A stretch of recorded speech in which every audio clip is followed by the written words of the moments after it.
आप इस प्रांगण पर आ गए, यहां तक आ गए, यही भगवान की बड़ी कृपा है। और आने के बाद यदि एक बार भी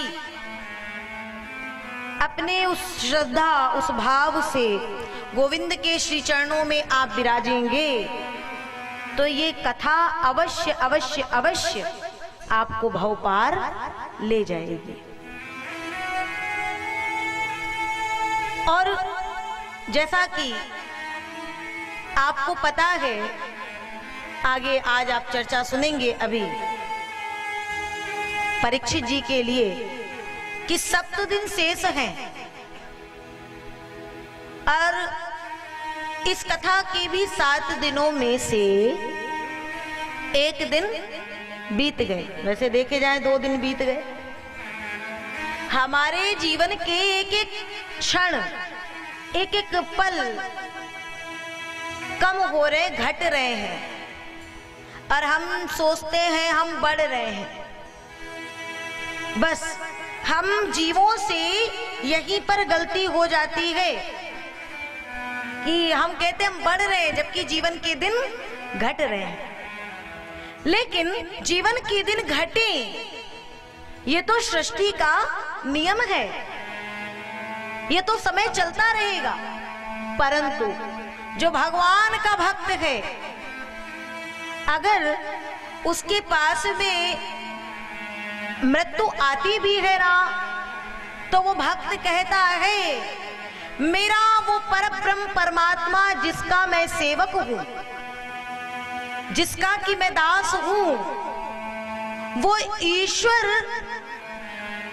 कभी मृत्यु को प्राप्त होने वाला नहीं है।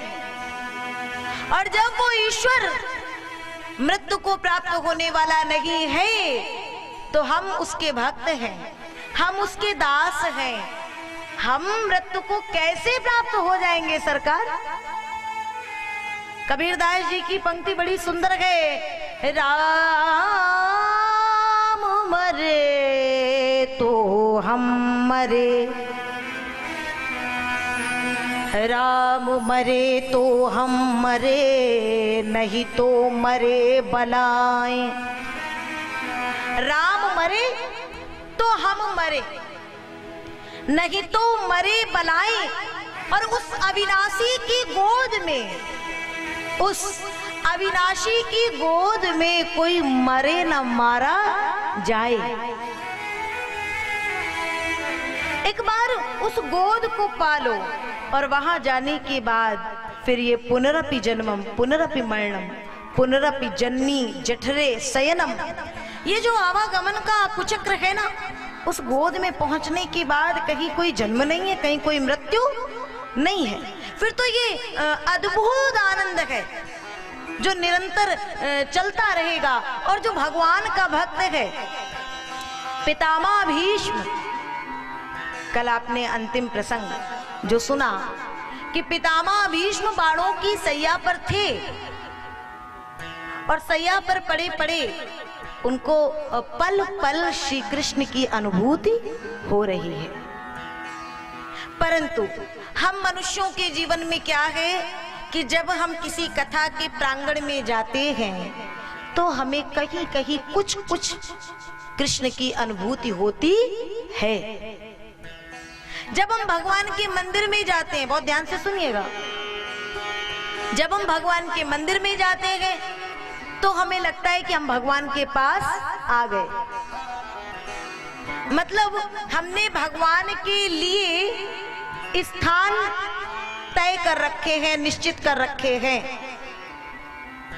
कि इन इन स्थानों में हमें भगवान मिलेंगे। लेकिन जो प्रभु का सच्चा प्रेमी है, सच्चा भक्त है, देखो कार्य तो करना पड़ेगा।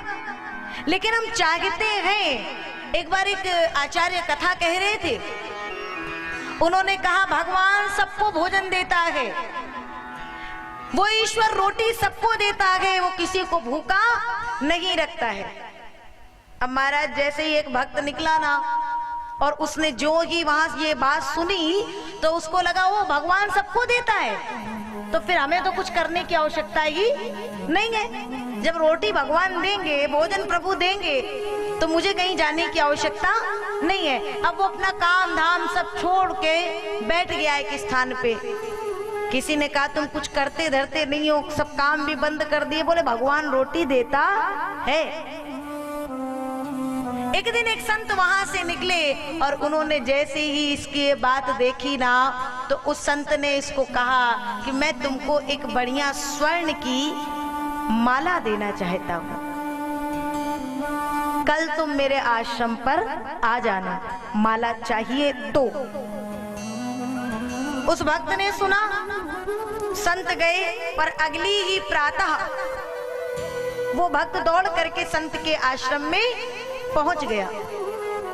भाई माला पाने की, स्वर्ण की माला है, ललक गए पाने की, दौड़ करके पहुंचा। महाराज कहाँ गए मेरी वो माला?